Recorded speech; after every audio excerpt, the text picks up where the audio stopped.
than what we have heard.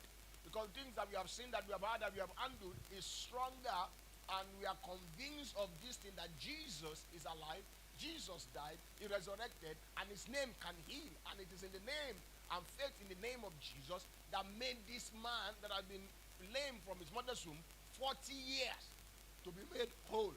And so if you are telling us now that we should stop preaching in that name, you are too late. Maybe if you came 3 years ago, maybe.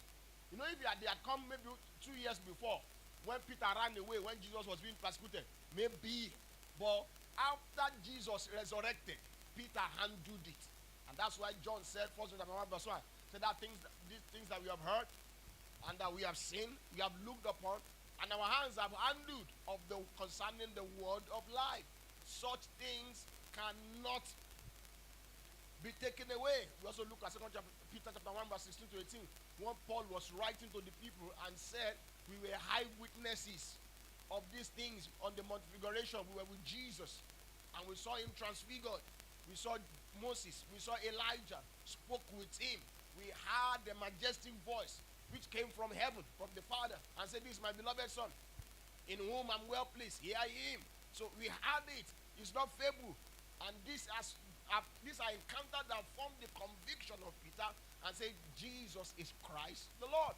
And then next to that, apart from encounters, and we know a balance, time will not permit me, why you should not run after encounters. Encounter is not what you run after, it's what God gives you. I remember I said that last week.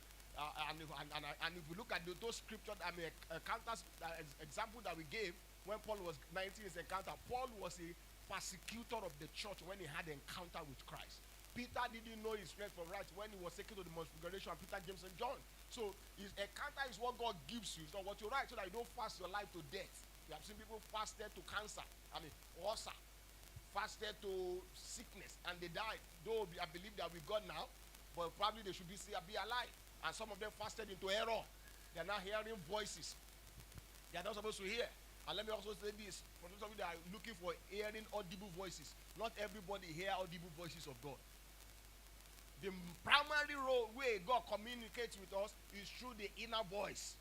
So some people are privileged to hear audible voice. So if you are not hearing, it doesn't mean you are not spiritual. It means that God has not chosen that way to communicate with you.